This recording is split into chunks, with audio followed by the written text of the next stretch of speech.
Welcome to Book Banter with me, your host, Dianne Burckhardt. I hope you will join me every Wednesday as we explore all things to do with, well, books. Let's get on with our show today. Hello, my happy people. Today is July 2nd, 2025. And of course, we have got another fantastic author for you today. Our guest actually writes for middle grade readers, and she has a fantastic collection of fairy fantasy books that are magical realism and so fun. One of the great things today, she does a dramatic reading for us, and she is really good at it. If you have a middle grade reader, you might want to have them come along with you and listen to this episode so that they can hear the first chapter of the first book in her series.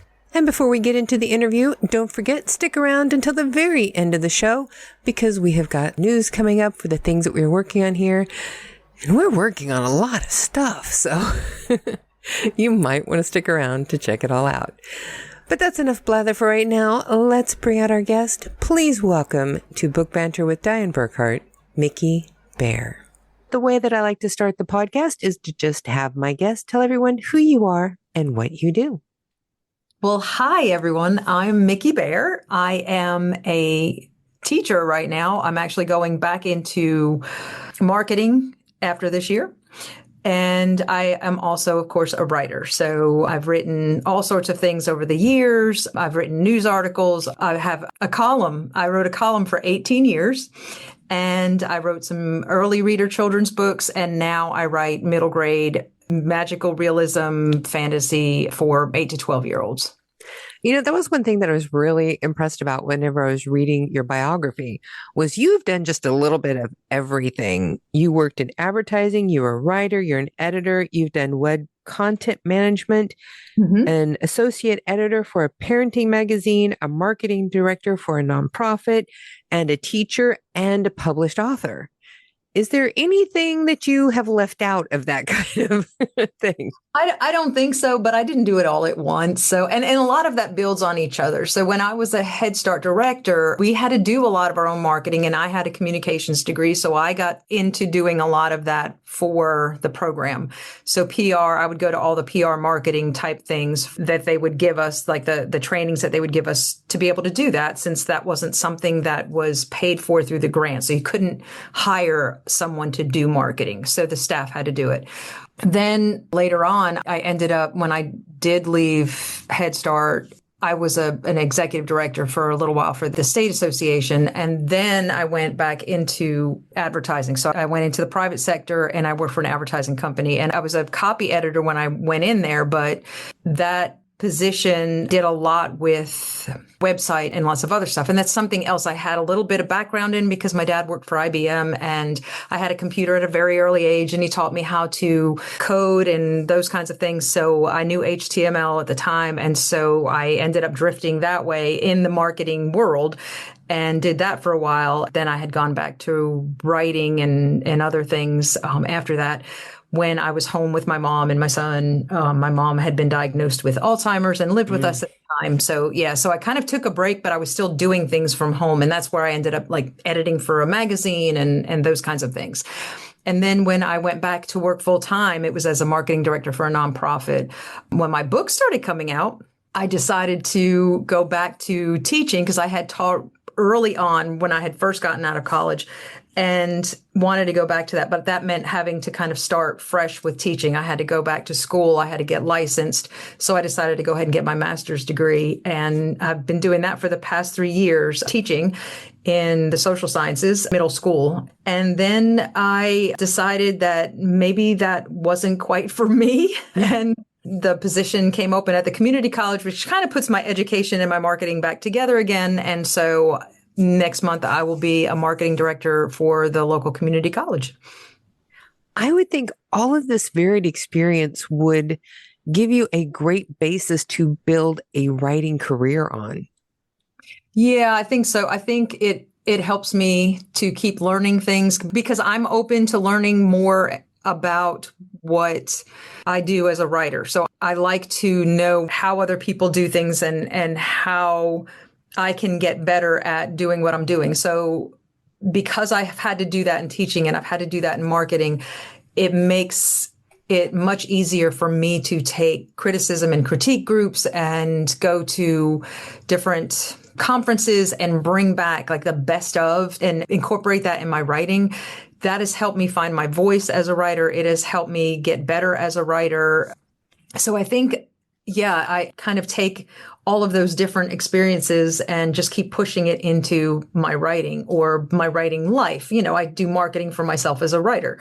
So all those things that I learn, I try to incorporate in marketing my books. So yeah, it's a lot of stuff that kind of comes together, and you pick and choose the things that you need, or the things that can make you better, or the things that can hone the writing, hone the process. And it comes from all different parts of life. I think the creativity also comes from all different parts of life. The more you do, the more experiences you have, the more creative you can be, or at least that's been my experience. So if I do get kind of blocked or I'm having trouble getting words out, I'll go do something different and, hike or paint or, and I'm not a very good painter at all. So I have to do the one where they give you the instructions. But you do those things, and then that can help you because your brain starts working on things in the background. And so that can help you get back into the writing. And the writing and editing the stories is what I really love. And I think it's probably good to say here too that even though it sounds like I've done a lot, everything I've done is connected to storytelling. Mm-hmm. I think I've taken that approach in every position I've ever had, in every career I've had. It's the storytelling angle. We know there's so many authors that I've spoken to that they've got the writing part down. They're good at storytelling. But when it comes to trying to decide what to do for a website or how to approach marketing, they're completely lost. And I think with your background, that gives you an edge up on a lot of other authors on the market. A little bit, and you would think so. The odd thing, and it was explained to me years ago by a mechanic friend that we had, they were having trouble with their own vehicle, and I think they were past due on changing the oil and everything. They own a shop, right? They take care of everybody else's cars. So I was like, well, that doesn't make any sense. You can bring your car in any time. And he said, well, yeah, but we focus on everything else, everybody else. And so in our own life, that's the thing that gets kind of put to the side, or that's the thing that gets lost in the shuffle. So when I do all of this marketing, I try really hard to know the trends and all of that in the job. But then when I come back to the books, it's what I can do really fast in the time that I have to market for books. So in that respect, I'm the same as any other author. It's like you're struggling to get stuff done and get stuff out there. So could my website be better? Oh my gosh, yes. And do I want to have time to sit down with it and do all the things? Yes. So it evolves. The marketing part evolves. I try to do as much as I can to push my books, to market the books, but it's still something that I kind of fit in. And you would think that, oh, well, then just focus on that and don't do the other stuff. Except I find that I'm a much better writer and can work better with the storytelling if I'm doing other things in my life. I used to think, I wish I could be just a stay-at-home writer. I think if I was a stay-at-home writer and like that was the only thing that I did, I wouldn't do it as well. And I don't think I would be as focused as I am when I'm doing other things. I understand that. I seem to work better if I have about 5 different projects going at the same time and go from one to the other. If I'm just working on one, I get bogged down. Yeah. Yeah, that's exactly it. It's odd that would be the way it is. But I think, I don't know, I think it's kind of like a puzzle, and the different things that are going on keep your brain jumping from one to the next. And it keeps you working on the other things in the background. Mm-hmm. And that's the whole way the brain works. If you can't solve a problem, go do something else. Well, if you need the climax of the story or how it's going to all end, leave it alone and come back later. But you need other stuff to do or your brain's not going to work on it. Now, are you like so many other authors that you've always wanted to be an author? Oh, I've been a writer since I could write. Yeah, I don't think I saw myself as, I'm going to be this big author or something. I've always had all these other things that I wanted to do, but I've always wanted to write. I don't know if that makes sense, but I've always wanted to tell stories. I've always wanted to get them down on paper. The first journal I ever had that my grandmother gave me when I was little, I didn't realize I was supposed to write down my feelings and what was going on. I just saw empty pages and started writing stories. So yeah, it's something I've always done and wanted to do. I always saw myself as writing books. I don't know if I saw myself as like a Danielle Steele, kind of thing. So what was the first book that you ever wrote?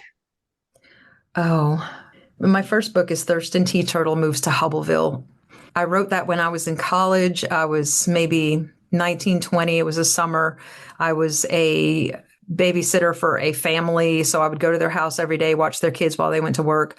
And when they were taking a nap, I would pull out this giant portable typewriter thing with a hard disk to save stuff.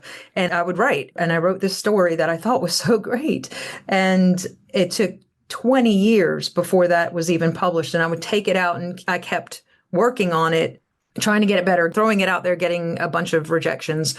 But I kept doing some research and I would try to improve on what it was. And I couldn't quite figure out what I was doing wrong, because it wasn't like I was getting rejections that were like, oh, well, if you did this to your story, it was just form letters or no answer. So it was not going anywhere. When my youngest son was in elementary school, I gave it to him. Thought he loved books, he loved reading, he loved writing, he loved stories. So I had him critique it.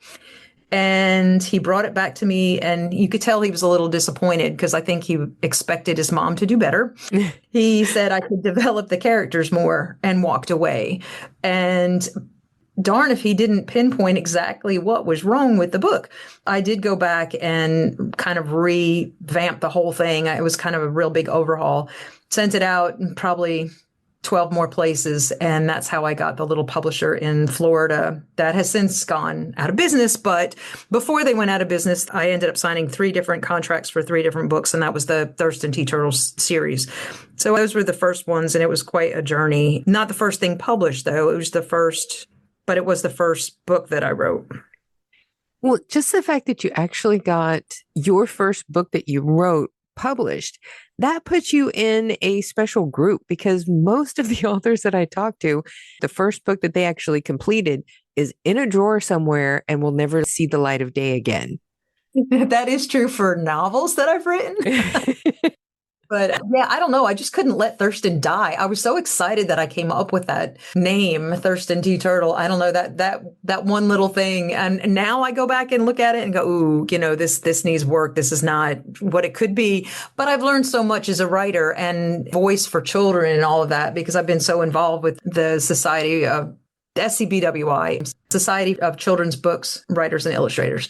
So I've been so involved with them and going to conferences and learning and volunteering and working with people in that group that I've learned so much. And I wish that had been me well before I got that published. But, you learn. I think a lot of writers will tell you, a lot of authors will tell you that some of their first books, that they're not their favorites. Mm-hmm. They're very excited when it gets published. Then you think at the time, oh, this is great. It must be great. It's wonderful. And then years later, you go back and go, ooh, yikes. But it's a learning process. And I think we get better if we keep doing it. So.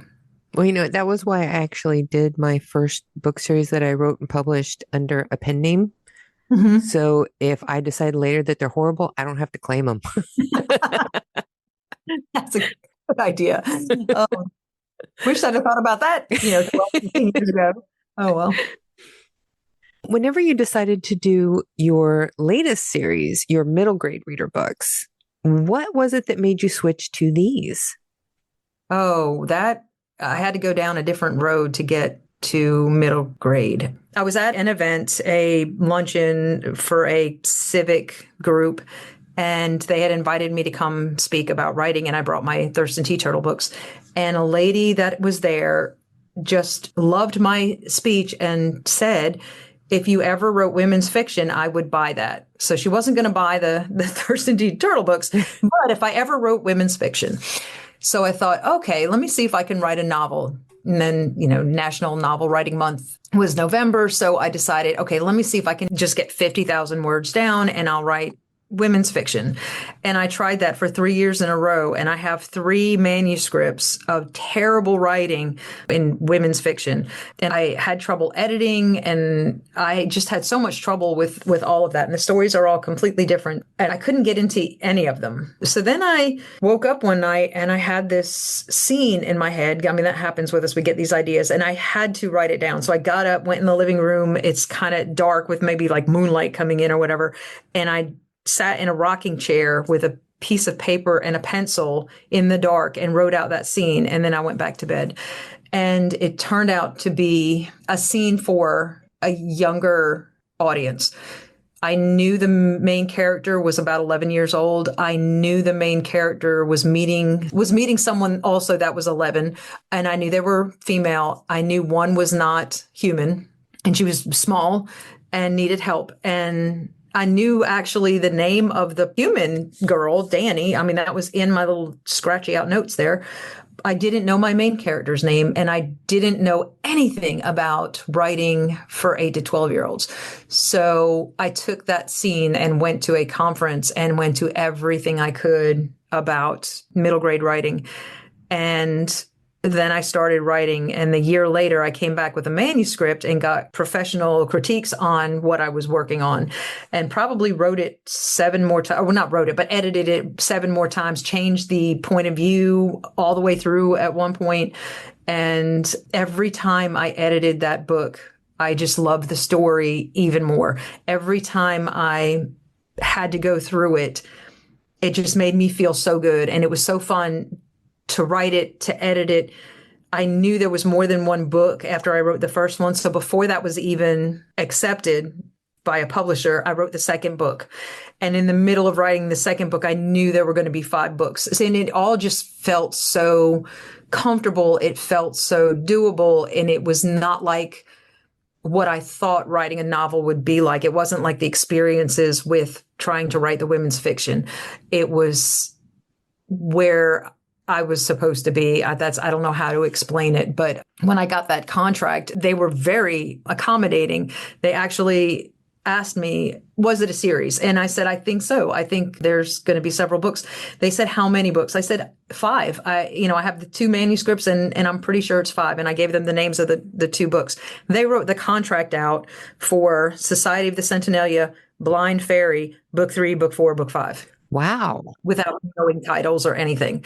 That was incredible. So now I know all the titles now, which is weird because I typically don't come up with a title till I'm in the middle of writing that particular manuscript. Mm-hmm. But going into that 4th book, you know how it's going to end the series. You know how, like, in my mind, I knew the arc for the whole thing. So by the time I wrote the 4th book, I had the last 2 titles. So yeah, it just felt right. It's where I'm supposed to be, I guess. Now, the way that you're describing this, you kind of sound like a pantser. Yes, I very much so at the beginning, and very surprised at myself because in the middle of book 3, that changed because I ended up planning out and writing an outline with descriptions of the chapters for the rest of the book in the middle of book 3. And now that's how I'm doing 4, and how I did 4, how I'm doing 5. I'm kind of in the middle, I think, of that. There is some pantser in me still, and I will change it. If it flows out well while I'm writing and didn't quite follow what I had planned out, that's okay. So I'm good with that. But I do feel like I have to have that in front of me to push out and push toward that end or that climax and then that resolution now. Well, do you think that it's just easier at the beginning because you don't have to worry about continuity?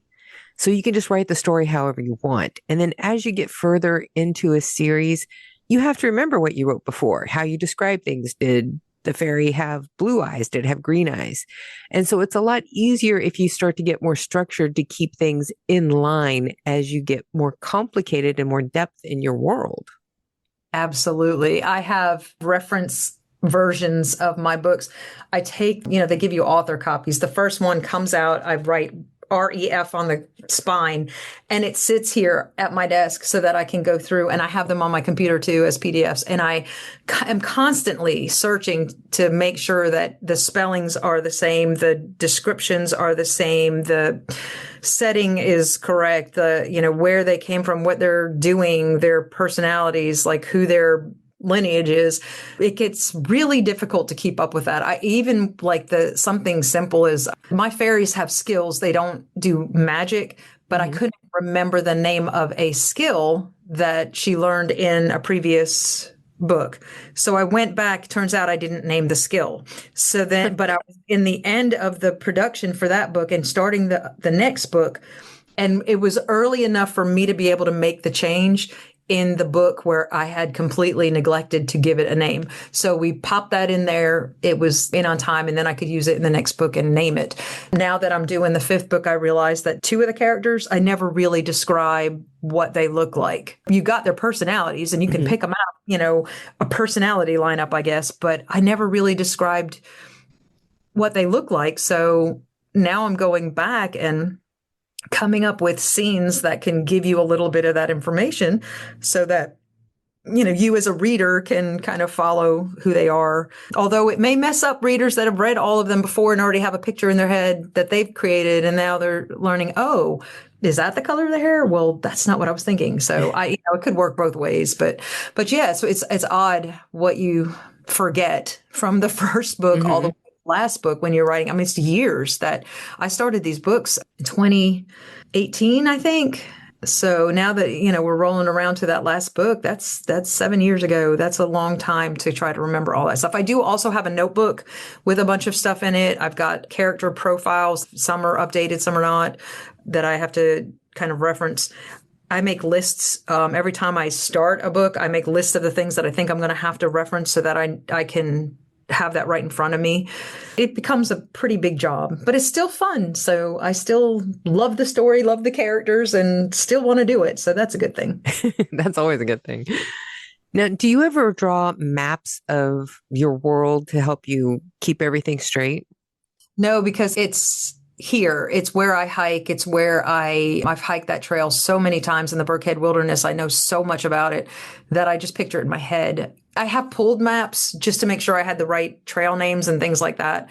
But when I added Purgatory Mountain to one of the books, which is technically part of the Uwharries, but it's at the zoo and it's a hiking trail that kind of overlooks the zoo, I went up it like 2 or 3 times to make sure I had it in my head. So I was making those descriptions accurate. So no, I haven't done that because they're real places and I go to them and I'm there. I have pictures, lots of pictures of places on the trails.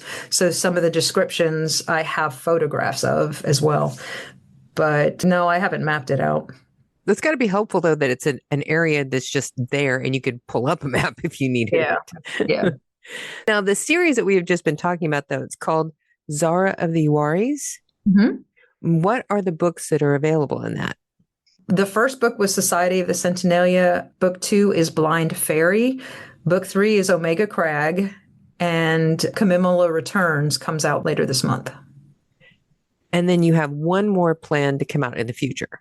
Right. Next year will be the last one in the series, and that will be, it is titled Crimson Eagle. There's no thes or ands or whatever, but it's Crimson Eagle. Whenever you have your characters, do you ever do sketches of your characters or just write out what they look like? Oh, yeah, no. When I say character sketch, it's like a profile. It's not an actual drawing. I am terrible at drawing.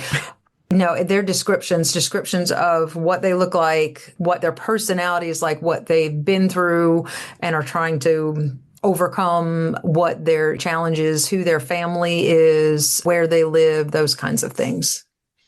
Now, would you want to do a reading from your book? Oh, my goodness. I would love to. I've seen that you have like what was it on your website? The virtual story time. That's what it was. Yeah. Well, during COVID, everything was virtual. So my son, he had graduated from film school, was still living here in North Carolina at the time.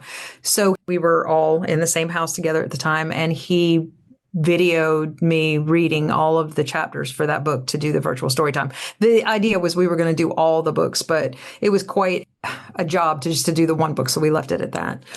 But I would love to read to kind of get people into the series. I typically will read the first chapter of the first book, which is something that got added to the manuscript in production after it was under contract. So my editor came back to me and explained in the best way how we could start the book.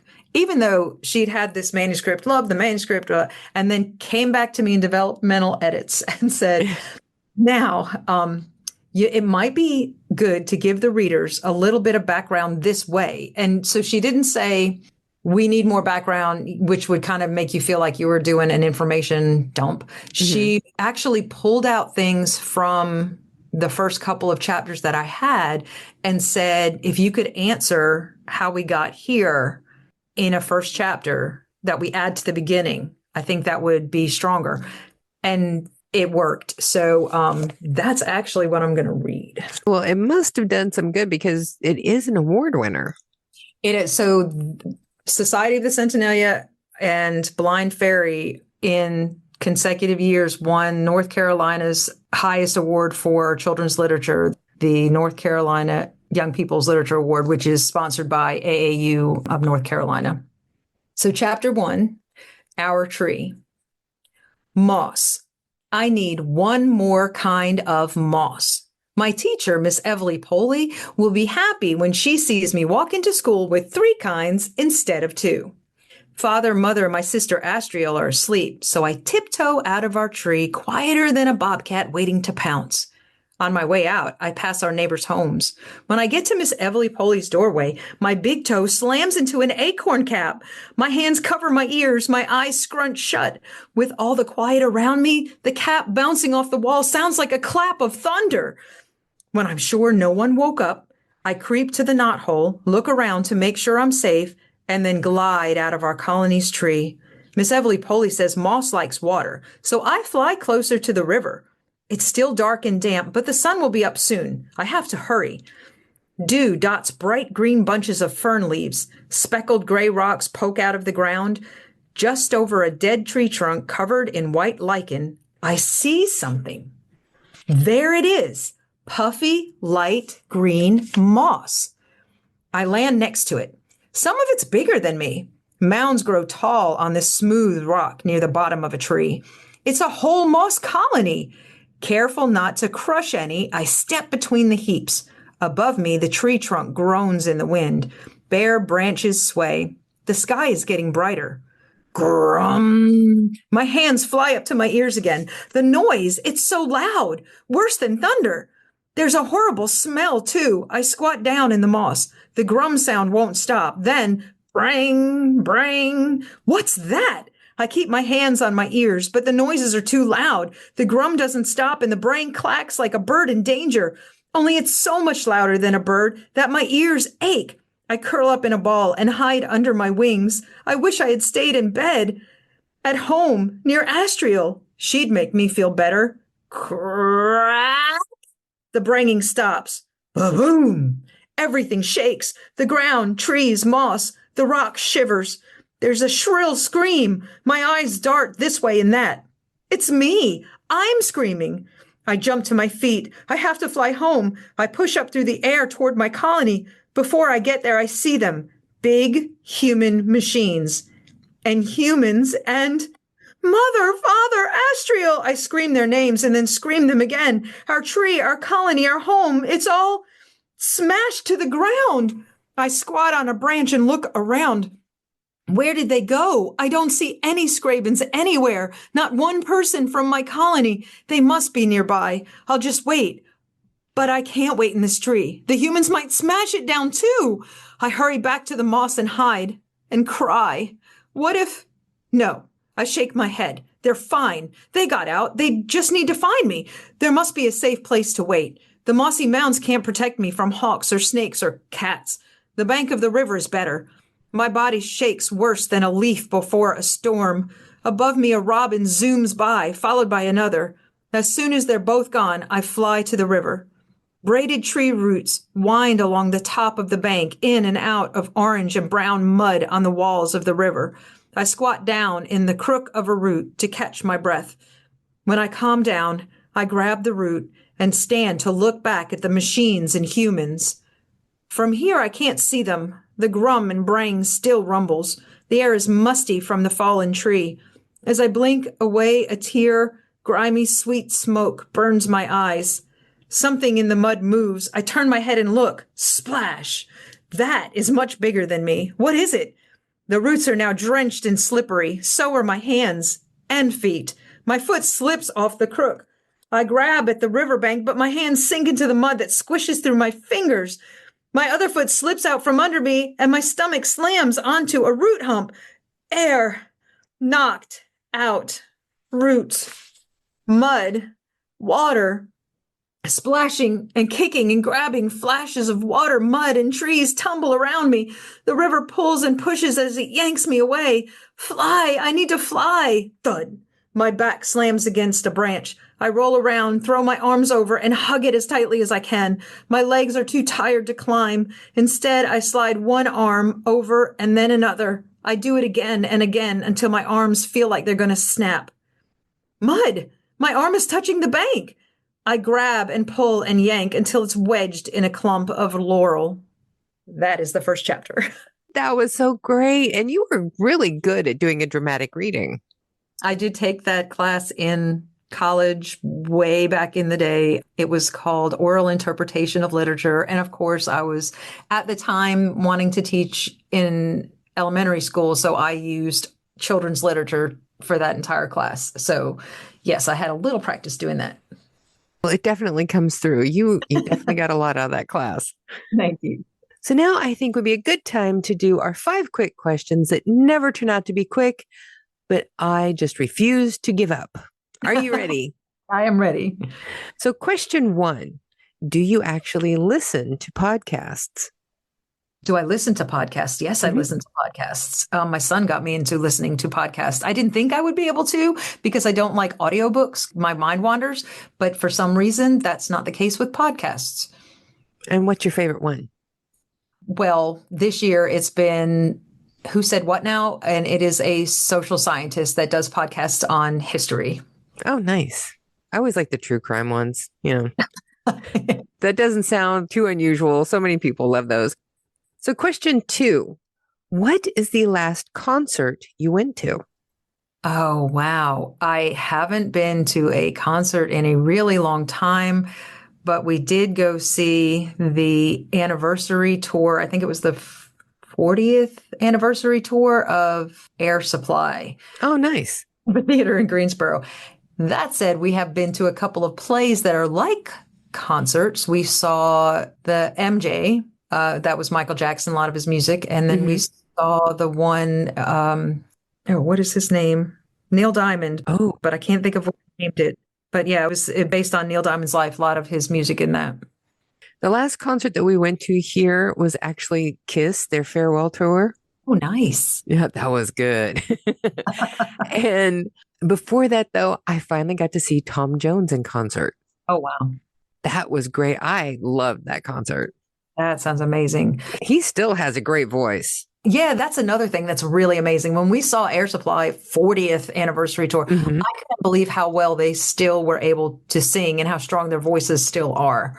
That is amazing to me that these artists can sing for all of these years and never lose that strength in their voice. That's amazing. Oh, yeah. There's some that are just fantastic. Even as they get up into their 60s and 70s, they still sound great. Yeah, that is so amazing. Question 3. Do you have any pet peeves?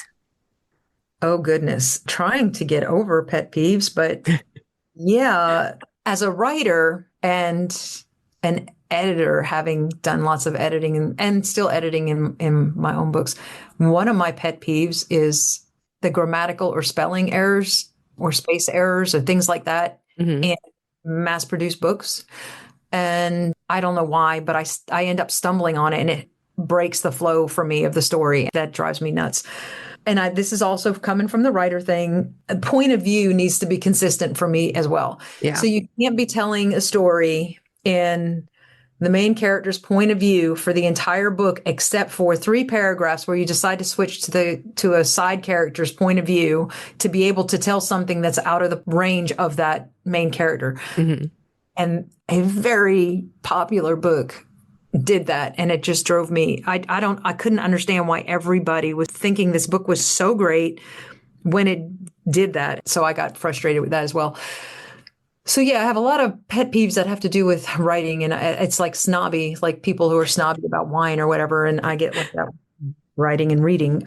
I have one that just absolutely drives me insane constantly. And I'm sure people think that it's just picky, but it's when people use that when it should be who.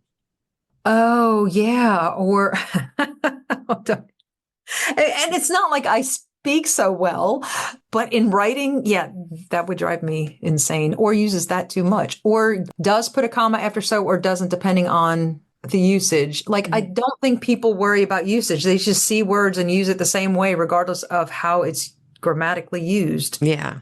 What it's supposed to mean, which, brings us to the your, and your, which people just let go of that. And I'm sorry, I'm not going to share your meme if it's not correct. Yeah, there's a lot of things in memes that are never grammatically correct. Yeah. Now, question 4. If you had been asked when you were 5 years old what you wanted to grow up to be, what would your answer have been? Oh, the flying nun. Oh, good one. My mom let me get construction paper. She thought I was going to do all this artwork with it, I guess. She's really artistic. And I got out all the cream colored pieces because you couldn't get just a bunch of cream colored construction paper in a packet. So I'd get multicolors, pull out all the cream color, and I made a hat just like the flying nun had in the show and jumped off the couch lots of times pretending that I was her. It helped that we grew up Catholic, because I was like that, there's a possibility if I don't weigh so much, and I was under 98 pounds at the time. So I thought, oh, this is going to work because I could be a nun and I could fly, because I'm obsessed with flying, always been obsessed with flying. I dream of flying. Like, I have lucid dreams where I'm like, oh, I'm dreaming I can fly, and fly. Still do that. Very nice. Love flying. Now, question 5, I've been asking everybody the same question because I'm creating a list to go in our year-end book buying guide of book recommendations from the authors that we spoke to. So question 5 is, whenever somebody asks you for a book recommendation, who is the first author you always go to? So I have 2 that are really fun. And at the time, we're both in North Carolina. One has moved to Portland, though. So Alan Gratz, I have most of what he's written. And I think that teaching social studies thing is kind of part of that, because I love his voice. I love how he writes. I love the kids in his books and how he gives that extra information typically in the back of the book, and, and in a way that a kid can understand. So, this was based on this, or these facts were real, but this part was made up, and he kind of goes through all that in the end. So, and it's so easy for me to go through those books and read those books. They flow so well. Sheila Turnage, also a North Carolina author. She got me with 3 Times Lucky. Fantastic book. And again, hers flowed so well. And I got to hear her speak once, and she talked about her writing process. And these books that she writes are probably 700 pages long before she cuts them down, because she just writes so much and has to cut it down and cut it down and cut it down. And I think, wow, to get what she gets after she cuts that much out of it is brilliant. I mean, it's just beautiful. And none of my pet peeves come up when I'm reading these authors, because their books are so well written and the stories flow so well that you just get lost in them. And I love getting lost in a story. So yeah, those typically are on the top of my list. Those sound like great recommendations. Mm-hmm. Now, where can people find you and your books? Well, I have a website, MickiBareAuthor.com. And then I'm also, and of course, on that website, I have a book page, and it's got all the links to all the places. So you can, if you prefer a certain book venue online, you can do that. You can order them anywhere that you go. You can go to, I love the small bookstores around here. Several of them carry them, like keep them in stock. And then like Pig City Books in Lexington, Carolina. So like the independent bookstores can get them within a couple of days, typically, within a week. And it's just, I love being able to support local. You can, Bookstop or bookshop.org is one that feeds into that local independent bookstore thing. So that's also on my website. I think that's typically the first link for each one. We try and share that one whenever an author has it because it does hit a lot of indie bookstores, and we're all about indie authors, indie bookstores. We want to help the small business people. Right. And our publisher, actually, they have a page for Level Elevate. That's the imprint that these books are all published under. Their book page, I guess, for all of the Level Elevate books is a bookshop.org page. So they created their own page there, have all of our books on it so that you're going through them, and it supports, independent bookstores.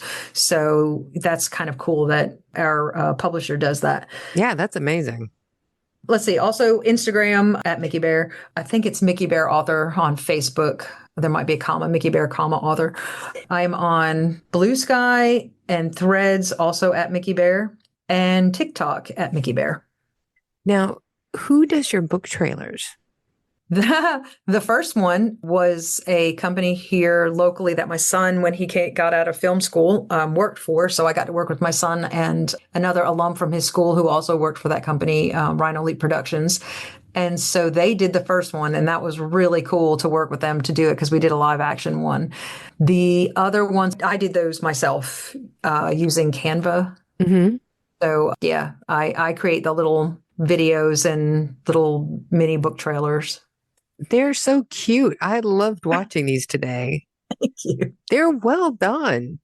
Yeah, they're fun. I really I wish I could do them all with, live action and do this film. We did get an animator in, also a friend of theirs that went to this UNCSA in North Carolina. It's the University of North Carolina School of the Arts. And for a very reasonable cost, did an animation of his interpretation of who he thought Zahra was. So she's actually in the book trailer for the first book, which is really neat. That was fun to do. Yeah, that is so cute. And I made the birdhouse that appears in there. I got nice. And I got some stuff together and glued things and painted things. And so that birdhouse that she's stepping out of, the animated Zahra is stepping out of, is actually something I made and is in my office sitting on a shelf. That is so cute. I love that. Yeah, and I think there's an animated robin as well, because the robins, who are just birds that she lives with in the first book, they're not actually, they don't speak or anything because it's magical realism. So it's like a realistic thing. So nothing's anthropomorphized. So he also animated a bird so that we could have the bird do what we wanted to do. That was much easier than actually trying to get a bird to do it. Yeah. So we animated the bird and Zahra. And you are also available for author visits. Oh, yeah. Yeah, I would do that in person or virtually. I love doing those. Being there and talking with children about stories and about reading and writing and all that. I love that. And telling them the story of this series. It's just so fun. And to the point where I had gotten the information on KIMIMILA Returns, got the what the cover art was going to look like right before I did an author visit to a school. So I asked this teacher, would it be okay if I do this? And she said yes. So the teacher actually filmed me revealing the cover for the kids. It was the coolest thing. So that's that video is probably, I know it's on YouTube. That's right. I'm also on YouTube, Micki Bare at Micki Bare. But yeah, I've got that one up on YouTube and I've shared it on social media. But it's so sweet because of the way the kids react. It's not this thunderous applause. It's this cute little shock and can I be the first one to read it? And it was adorable. So yeah, I love visiting and talking with them and sharing with them. And like I said, it's something that we can do virtually. It's I will go in person if I can work it out. I just love that.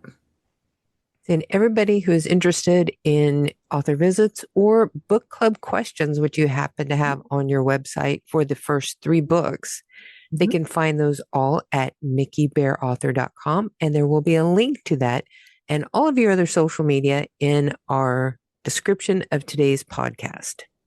Thank you. This has been so much fun. This book series is so cute. Whenever I was a kid, these are the kinds of things that I loved to read. Same. I actually, the first book that was ever read to me was The Lion, the Witch, and the Wardrobe.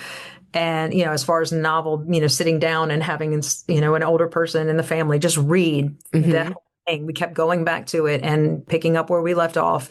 And I was so sucked into that story and love it. I think has a big influence on why I love magical realism and this kind of fantasy realm.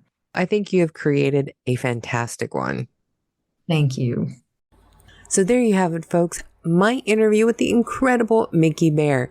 If you have a middle grade reader who is looking for something to keep them occupied this summer, Micki Bare's Zahra of the Uwharries series is a great place to start.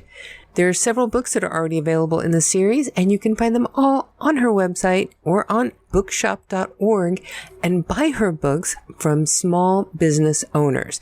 That way you get to help indie bookshops bring you more books like this for everyone in the family. Now, next week is going to be the first episode that is scheduled to broadcast while we are not here.